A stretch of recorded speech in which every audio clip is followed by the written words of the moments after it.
Olá, amigo. Seja bem-vindo. Eu sou o professor Moreno, você está ouvindo mais um episódio de Noites Gregas, o nosso podcast dedicado aos mitos e às narrativas que herdamos do mundo antigo.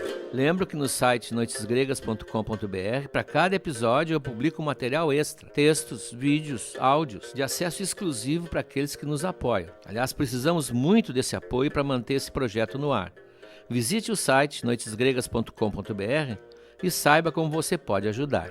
Bem, hoje vamos ver a irmã de Apolo, a irmã gêmea de Apolo, a misteriosa, a sedutora, a fascinante e a perigosa Ártemis.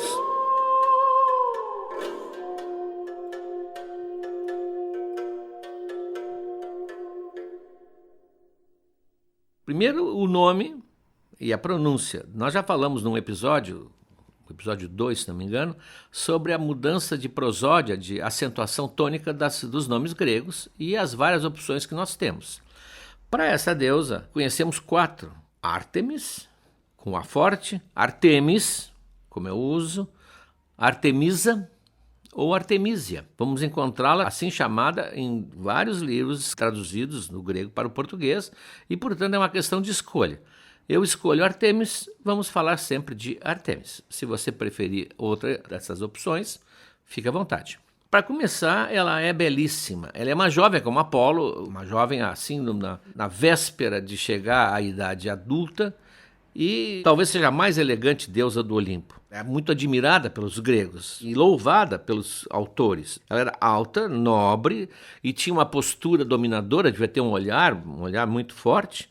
E um andar orgulhoso. O Homero diz, inclusive, que ela seria um modelo, comparável, talvez até superior a Helena, a Penélope, a Nausica, que são lá os modelos de Homero. Ela vestia um modelito sedutor, que era uma saia curta para poder correr, sandálias, um ombro geralmente da túnica ficava nu, apenas apoiado no outro ombro, portanto ela tinha uma figura, nós chamaríamos assim, sexy. E sempre acompanhada dos seus cães de caça, o arco, que é o seu grande símbolo, como também era do Apolo, o arco, e nas costas a aljava com as setas que ela usava. Com essa imagem fica clara que ela é vista como a deusa caçadora. Não é por acaso que o Hesíodo chama de Ártemis a arqueira, e que em Roma, a sua correspondente em Roma, que é Diana, é chamada Diana a caçadora.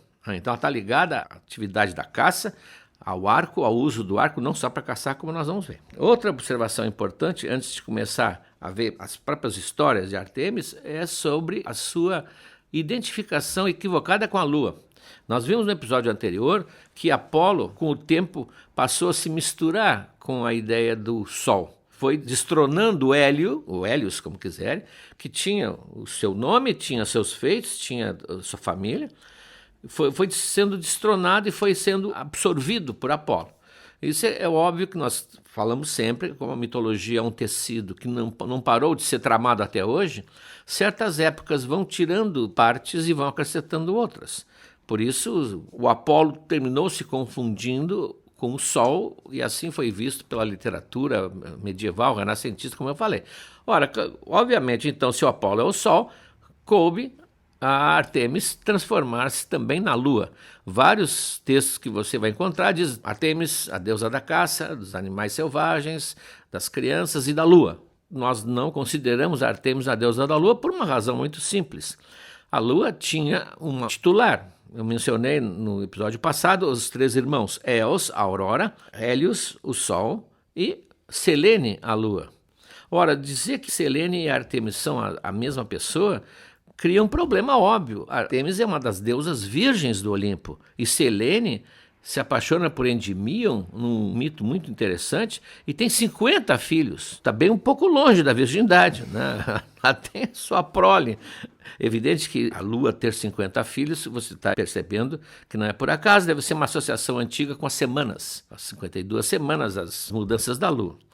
Então, não é a Lua, não vamos pensar nela assim, porque isso mudaria a maneira de avaliá-la. Eu mencionei a virgindade, isso é fundamental. A virgindade, como Atena, nós já vimos, e como Héstia, que nós vamos ver, tem uma função importantíssima para esses mitos.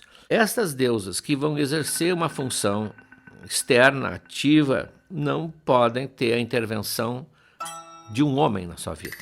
Por quê?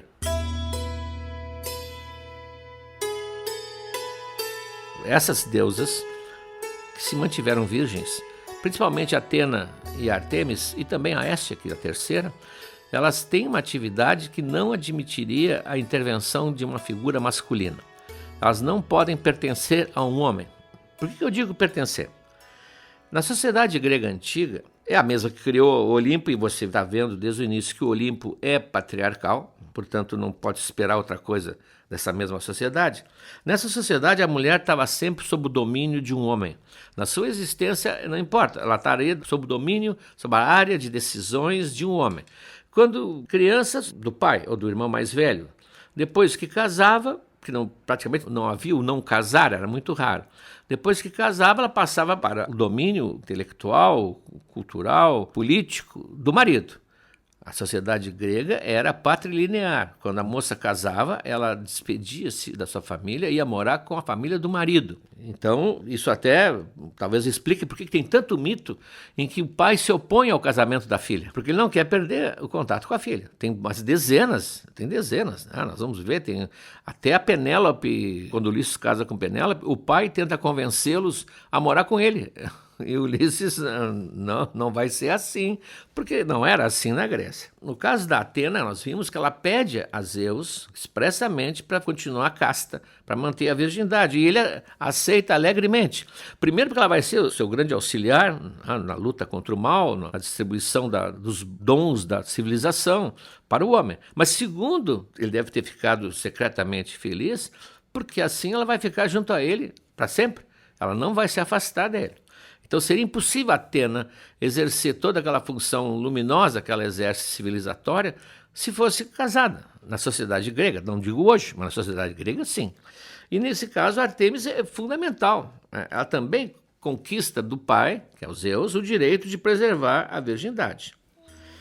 Então essas deusas nunca casaram, nunca foram dominadas, violadas, humilhadas por divindades masculinas, e a própria Afrodite respeita as três porque ela não pode interferir nos sentimentos delas. Porque se ele interferir nos sentimentos delas, seria quase impossível manter essa virgindade. É talvez por isso que elas deem assim uma aparência um pouco fria quando a gente ouve as suas histórias. Então, assim como Atena, Ártemis não é movida por amor nem sexualidade, porque Afrodite, que seria responsável, se afasta e respeita a sua, não é colega porque ele é de outra geração, Afrodite se afasta e respeita a sua opção. Sempre ela vai ser jovem como Apolo, só que Apolo, que tem a mesma idade dela, não se pode dizer que ficou no mesmo estágio em que Ártemis ficou. Ártemis não vai ultrapassar aquele limite tênue que a levaria a ser mulher. Apolo tinha relações sexuais, tinha filhos, ele tornou-se um jovem homem, mas ela não. A única diferença da Atena e da Hestia é que ela não é assexuada, ela é sedutora. E isso, inclusive, levanta certas dúvidas se ela não teria um amor feminino. Isso nós vamos comentar daqui a pouco. Mas ela desperta, inclusive, a paixão ou o desejo dos homens, enquanto as outras duas, não. Elas conseguiram neutralizar, cada uma da sua maneira, conseguiram neutralizar essa presença masculina na sua vida. Como ela não está ligada a nenhum matrimônio, ela vai escolher onde vai morar. É ela que escolhe. Ela que decide, ela não é dominada pelo pai nem pelo marido, então ela resolve viver longe da sociedade em geral.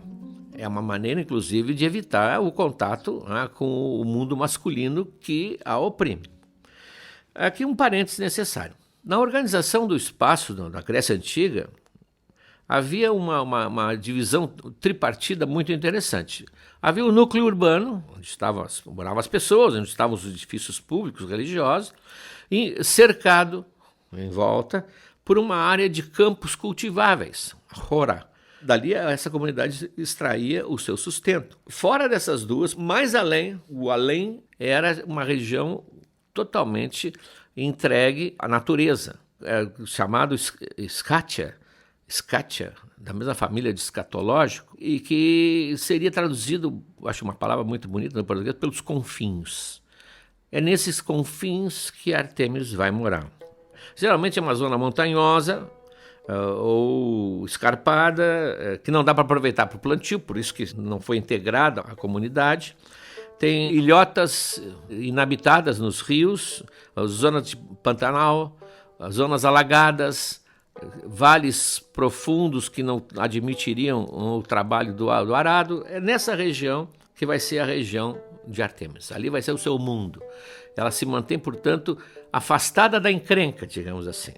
Ela sabe, ela conhece o mundo normal, ela sabe que se ela for ter uma vida normal com a proximidade da sociedade masculina, inclusive, ela vai se incomodar, como ela vai se incomodar mesmo nessa região, e ela então se mantém afastada. De vez em quando, é claro que não são espaços desertos, totalmente desertos, pode ter caçadores, óbvio, lenhadores, e ali também apicultores, porque a Grécia, colocava as suas colmeias junto à floresta, geralmente, e hoje não é bem feito assim. É nesse espaço que ela se move. Não dá para imaginar Artemis no Olimpo. As idas dela ao Olimpo são breves, ela vive afastada. Diríamos que ela vive na solidão, se não fosse ela ter as suas companhias, como nós vamos ver agora.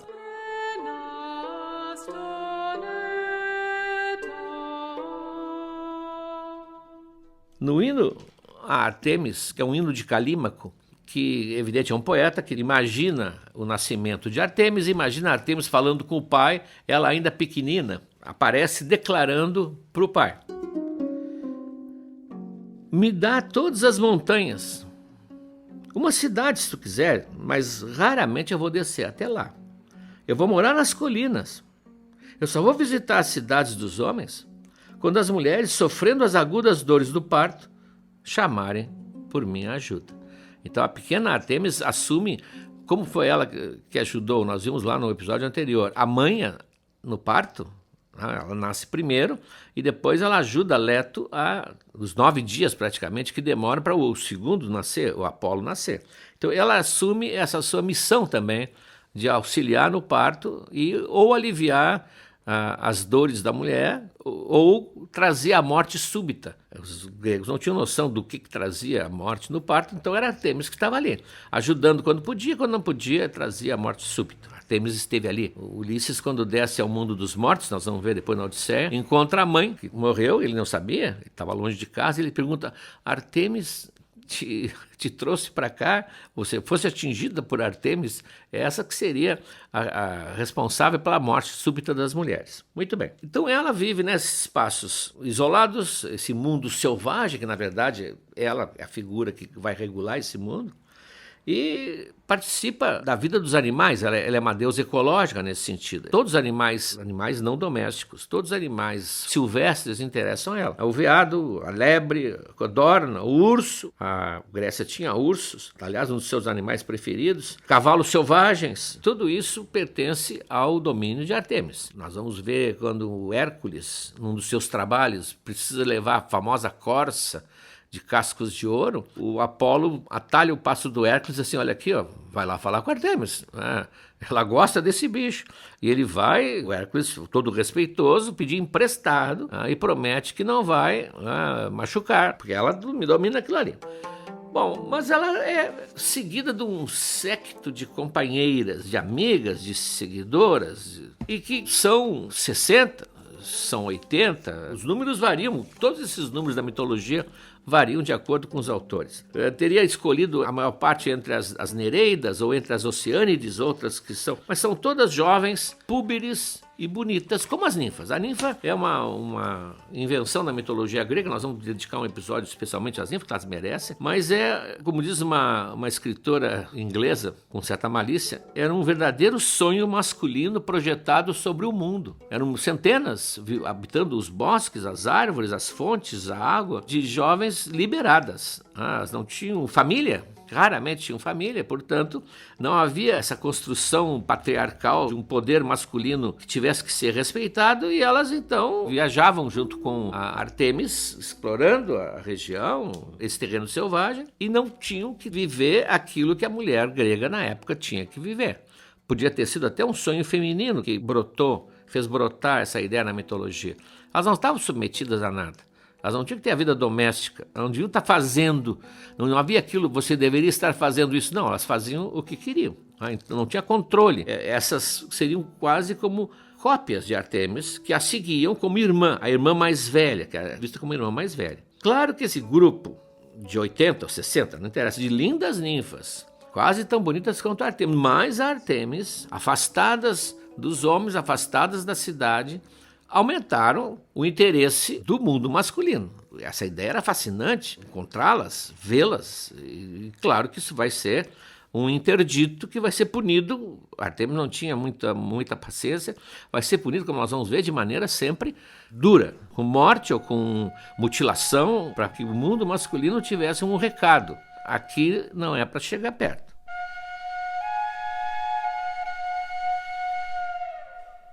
Enquanto elas andassem com ela, elas tinham que manter a virgindade. O Pausanias diz não era para sempre, porque elas não eram imortais, não era para sempre, não, até que chegasse a hora de ser dada a um homem.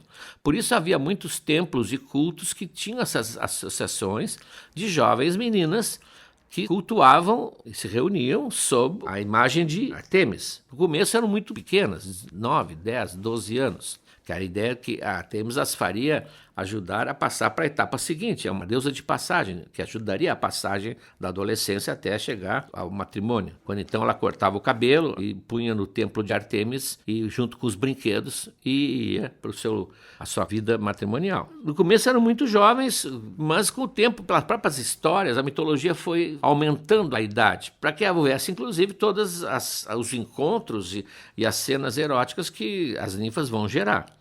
Então elas vão crescendo, digamos assim, na concepção da mitologia. Então são jovens de 16, 17, 18, 19, ali prontas quase para atravessar um passo e, se fosse o caso, casar. Aqui entra uma história que é muito significativa. Mostra bem como é que seria esse regime dela com seu grupo, e nos faz imaginar que talvez, e a literatura grega não tratou disso, porque a literatura grega, como eu já falei um dia, era masculina, mulheres não escreviam, são poucas as mulheres que escreviam, nós não temos informações. Talvez aqui se vislumbra a ideia de um amor entre mulheres, não eram só amigas dela. É a história de Calisto.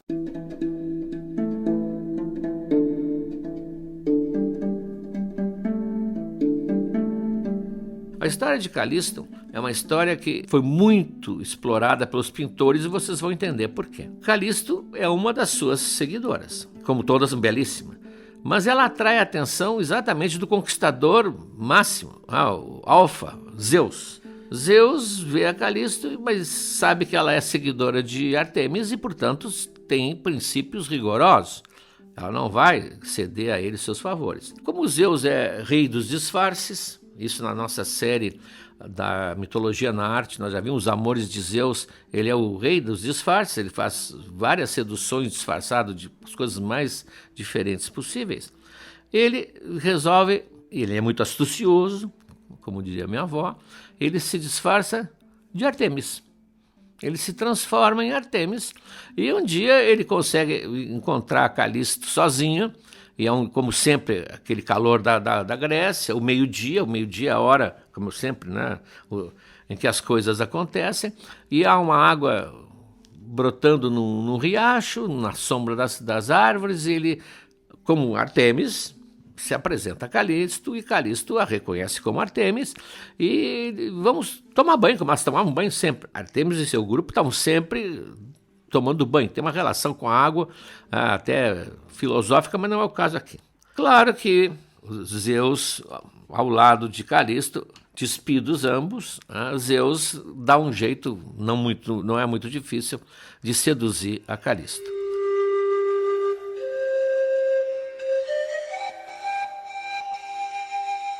E como é Zeus, ela fica grávida.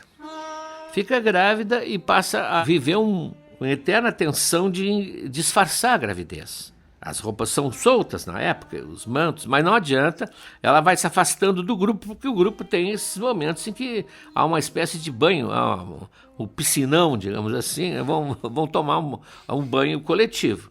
Até que um dia ela não consegue mais esconder, e a Artemis, com um olhar furibundo, manda que a dispam e nota-se a gravidez, ela fica furiosa e expulsa a Calisto do bando, não a mata, né, mas expulsa, e transforma numa ursa. Mais tarde ela será a ursa maior, está até hoje no céu, no hemisfério norte, lá na constelação.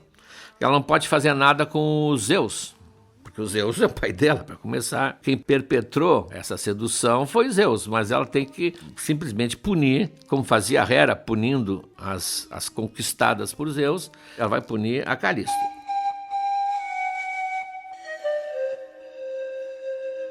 Esse episódio deu aos pintores o ensejo de retratar o amor entre mulheres num ocidente dominado pela religião. A mitologia grega, aliás, serviu muito para isso. No Renascimento, nos anos posteriores, ainda havia grande censura, mas pintar o nu na mitologia não tinha nenhum problema, já mencionamos isso. Vários, inclusive, papas, os papas naquela época, né, tinham suas amantes, encomendaram pinturas das suas amantes para botar na parede dos seus palácios em cenas mitológicas. Então tinha uma cena lá, aqui representa fulana, na verdade era a amante dele, pintada com toda a maestria daqueles grandes mestres do Renascimento, e era perfeitamente aceitável, socialmente aceitável. Então Calisto, o Zeus metamorfoseado em Artemis, seduzindo Calisto na beira do riacho, eram duas mulheres. Ele não tinha um crachá dizendo Zeus, eram duas mulheres. Portanto, a imaginação dos pintores conseguiu com isso se libertar, e há dezenas de quadros totalmente LGBT, digamos assim. Não teve melhor chance de ver e de acontecer isso. E ninguém podia dizer nada. É Zeus, transformado em Artemis, que está abraçando, acariciando, que está beijando a Calisto.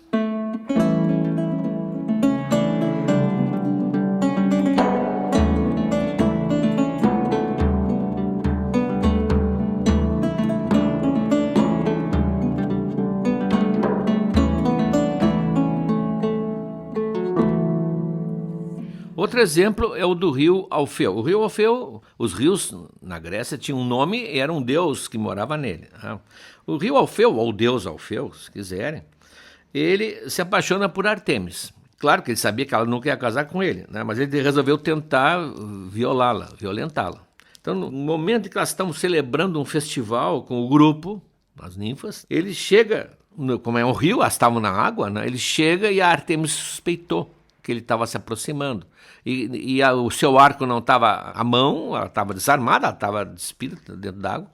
Ela então rapidamente cria um estratagema. Ela pega a argila, tem uma argila clara no fundo do rio, ela cobre o rosto com a argila como se fosse uma máscara, como uma máscara dessas faciais que de vez em quando as damas usam para melhorar uma pele que já é tão boa. E todas as outras fazem a mesma coisa. Então, quando o Alfeu se aproxima, ele não consegue saber quem é a Artemis. Ele sente que está fazendo papel de bobo e vai embora. Nesse caso, ela o venceu pelo ridículo, né? Ele fica meio zonzo e vai embora sem fazer mal a ela. Isso mais tarde, imediatamente foi absorvido, segundo a mitologia, por vários ritos. Há vários momentos em que as mulheres, então, cobriam o rosto com a lama, uma lama mineral, que hoje talvez esteja sendo reeditado em tantas casas no mundo inteiro, só que dessa vez pela Lancôme, pela Sigeido, etc, etc.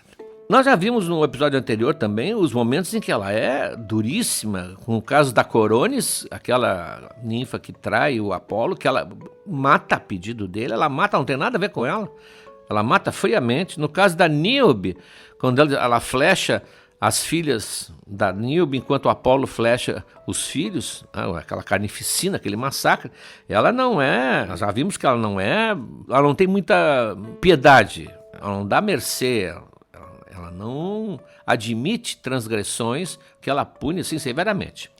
No caso da Ilíada, vamos trazer aos poucos o Homero, porque o Homero, depois que nós virmos toda essa série dos deuses, nós vamos entrar na Guerra de Troia. Na Ilíada, a atuação de Artemis não é muito grande, porque ela não é uma deusa guerreira, ela não tem escudo, ela não tem lança. Aliás, a arma dela é tipicamente quem não é guerreiro. Por isso que Apolo e Artemis na Ilíada, nos combates, estão meio fora assim de tom, porque o combatente usa lança, espada e escudo. não arco e flecha. Temos pouquíssimos arqueiros na Ilíada. Temos o Paris, que é um grande arqueiro, tem o Filocteto, que vai matar o Paris depois, mas é assim, são 3 ou 4 que são mencionados. Não é uma arma do guerreiro. Então, Artemis, na Guerra de Troia, ela vai ter um papel, não vou dizer pálido, mas um papel limitado, mas em 2 momentos eu quero mostrar aqui para vocês.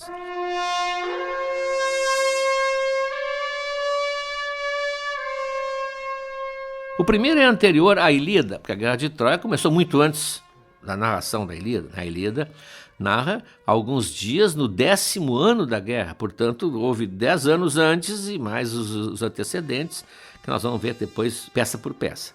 Mas nos antecedentes, quando Helena é raptada, ou isso é uma discussão, ou foi por livre e espontânea vontade, mas quando ela é levada para Troia, os exércitos gregos, que são de vários reinos, se reúnem, se concentram na ilha de Eubéia, para que depois parta a famosa armada de 1000 navios, como dizia aquele poeta inglês. Mas essa armada está concentrada já, e o vento, que é fundamental, porque eles navegam a vela, o vento é contrário. Troia fica no norte e o vento está vindo do norte. E não há como zarpar contra o vento, mas naquelas condições de navios da época. E passam-se os dias e os grupos estão ficando completamente irritados e dispersos, e Agamenon, que é o chefe geral, manda consultar um oráculo para saber, um adivinho, o que houve. Porque geralmente quando dá uma coisa assim, algum deus está atuando ali e geralmente cobrando algo mal feito. E o adivinho diz, olha, é necessário sacrificar a tua filha. Agamenon teria rompido promessas com Artemis, ele nem lembrava disso. Há várias versões, uma é que ele teria abatido um servo sagrado no ambiente lá, no terreno, no território da Artemis. Outra que eu acho a mais provável, não tem provável aqui, mas a que mais se liga na história, nós, afinal, sempre respeitamos, é a narrativa que nos interessa, é que ele teria prometido, num ano de vacas magras, que se no ano seguinte tivesse boa colheita, ele daria a melhor produção do seu país, do seu território, para Artemis. E ele esquece de cumprir. A colheita é muito boa, os rebanhos se reproduzem e ele, levado pela euforia, não cumpre o prometido. Então, ela estaria agora cobrando o melhor produto daquele ano, que foi o ano que nasceu Ifigênia. Ela quer Ifigênia. Há uma série, evidentemente, de circunstâncias. Isso é uma história fantástica, né? Mas ele termina cedendo, apesar de resistir, e a Ifigênia vai ser sacrificada na frente dos exércitos, num altar, pela faca do sacerdote. A própria Ifigênia se consola, coitadinha, que ela está segurando a armada grega, a esquadra grega, que vai decidir a guerra de Troia, e ela então se submete, é levada ao altar, e quando o sacerdote levanta a faca, todos se viram, porque não querem ver a cena. É uma cena terrível. Ouve-se um grito, e no chão do altar, na pedra, há um servo morto. Artemis teria substituído por Ifigênia e a levou lá para uma região distante, no Mar Negro, onde ela vai ser sua sacerdotisa. Claro que, como a mitologia, cada século foi acrescentando uma camada, há peças, os nossos autores, do Ésquilo, do Eurípides, há peças em que lá ela será localizada pelo seu irmão e haverá toda uma série de histórias com a Ifigênia viva.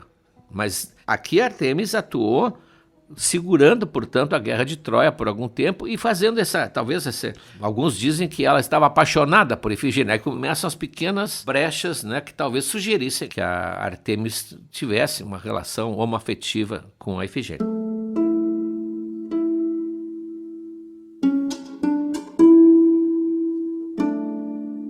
Na própria Ilíada, ela é colocada, como dizia minha avó também, no seu devido lugar. Coitada, ela é uma moça, ela não é violenta assim em combate, ela realmente usa suas flechas, ela mata, ela não hesita, mas na Ilíada há um momento em que se separam os homens dos meninos ou as mulheres das meninas. Em toda a Ilíada, Zeus proíbe que os deuses se metam. Em quase toda a Ilíada, os deuses não podem se meter no combate, porque ele diz, os homens que decidam. Claro que há pequenas burlas aqui, pequenas burlas lá. Nós já vimos uma cena em que a Hera seduz Zeus lá em cima do morro para poder mudar o curso do combate enquanto eles estão fazendo amor lá em cima do morro, mas no fundo não pode, até que um dia ele libera. Lá próximo do fim da Ilíada, ele diz, olha aqui, agora chegou o momento, vocês escolham as suas preferências, desçam, que estão no Olimpo, né? Desçam e vão lá lutar ao lado dos seus preferidos. Bom, então desce o grupo que apoia os troianos. Isso é interessante que a gente vê direitinho quem é quem. Desce o Ares, que é o deus da guerra, o Apolo, que nós vimos no episódio passado, que também não tem muito o que fazer na guerra, mas ele está lá, é o Apolo. A Artemis, que vai junto com o irmão. A Leto, que é a mãe dos dois, a mãe, ela meio que insufla os filhos. E a Afrodite, que é a mais interessada, porque o filho dela é troiano, é o Enéas. E no campo de combate, o Apolo se defronta subitamente com o Poseidon, que está lá do lado dos gregos. E o Apolo diz, não, eu não vou lutar contra ti, Poseidon. Para começar por respeito. O Poseidon é de uma geração superior, é tio dele. E depois também por temor. O Apolo não era um deus para enfrentar o Poseidon. E a Artemis, na sua juventude, chama dele, mas tu é um fraco, meu irmão. Que é isso? Vai lá, insufla o irmão. E Hera, que é a maior inimiga de Troia, diz para o Apolo que deixe disso. Ela também acha que é um despropósito ele lutar contra Poseidon. E Artemis grita com ela, reclama da sua intervenção, e aí Hera, aí nós conhecemos o gênio de Hera. Hera se dirige a ela assim na Ilíada. Como você teve a ousadia, sua desavergonhada vigarista, de se levantar e me enfrentar? Será difícil para você comparar sua força com a minha, mesmo que você tenha um arco. Já que Zeus fez de você um leão entre as mulheres e lhe deu permissão para matar qualquer um que quisesse. Melhor para você caçar as bestas da montanha e os servos da floresta, do que tentar lutar com força com superiores como eu. Mas se você quiser aprender o que é lutar, vamos lá. Você vai descobrir o quanto eu sou mais forte do que você. E ela parece briga assim, né? Por cima do muro de vizinho, assim, no arrabalde. Ela segura os dois braços pelos pulsos da Artemis, a Hera é mais forte, com a mão esquerda, e com a direita começa a bater na Artemis. Deu um tapa na orelha, bate com o próprio arco na cabeça da Artemis, e a Artemis tenta se desviar, coitadinha, não consegue. As flechas caem no chão, e ela cai também no chão, e quando cai ela consegue escapar e sai correndo, vai fugir, foge, chorando. Diz o Homero, como um pombo voando das asas de um falcão em seu caminho para um buraco na rocha, uma caverna, já que não era o destino por falcão pegá-la. É como se um pombo tivesse escapado das garras de um falcão. Ficou tudo no chão espalhado. Então a Leto, a mãe, sem dizer nada, recolhe as flechas, recolhe o arco e vai atrás da filha. E a filha vai correndo para o Olimpo. Vai correndo para o Olimpo, diz, olha pai, olha o que aconteceu. O Zeus sempre, tendo que administrar um pouco essas diferenças entre as mulheres, as filhas. Abraçou-a ternamente, riu baixinho, aí perguntou, mas quem foi dentre os imortais? Quem foi agora que tu encontraste pela frente? Tu estava fazendo alguma coisa errada? E ela disse, não pai, foi Hera, a tua mulher. É uma cena assim... E mais não houve, Mas aqui ela é reduzida, exatamente, ela é uma menina. Ela é uma menina, inclusive não soube avaliar bem a hora de não intervir. O que ela estava fazendo naquela guerra? Ela não estava no seu mundo natural, onde ela é a própria.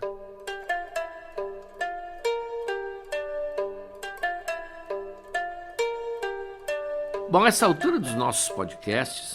Você deve ter percebido, já que todos os personagens do Olimpo têm suas virtudes e defeitos, claro, iguais aos nossos. Claro que uma diferença que é essencial, como o autor notou muito bem, é que sendo deuses, eles podem levar esses defeitos, essas virtudes, a uma intensidade muito maior que a nossa. Então o Apolo foi mostrado como contraste, todos eles. Todos, não há o bom, não há o mal, não há o perfeito. Nós temos, são feitos à nossa imagem. Então a Artemis... como o Apolo, cura, mas também mata. Socorre as mulheres no parto, mas quando uma parturiente morre, foi a flecha dela, silenciosa, que a levou embora. Como a senhora dos animais, era um dos seus títulos, Potnia Theron, Ela aparece nas imagens com a mão acariciando a cabeça de um leão, de uma pantera, ou com um viadinho abraçado no peito. Afinal, ela é uma deusa que ama os filhotes, principalmente os filhotes dos animais selvagens. Mas lá adiante ela aparece com uma lebre agarrada pelas orelhas, que ela acabou de matar, como um veado que ela pega pelas patas de trás, a carcaça de um cervo adulto, né? E ergue com aquela pose do caçador que mostra a sua presa. Então ela protege crianças, protege os bebês, mas com a sua androginia, vou dizer aqui, uma androginia ligada no volume máximo, ela não hesita em matar homem adulto que se atravessa o seu caminho. Então ela tem esse lado todo. O interessante é que Ártemis talvez fosse uma deusa incompreendida em certos detalhes pela mulher grega. Mas hoje a mulher moderna, as jovens modernas principalmente, começam a ver na Ártemis uma deusa muito atual. Ela representa as qualidades que são consagradas pelos movimentos femininos no mundo inteiro, não importa a coloração.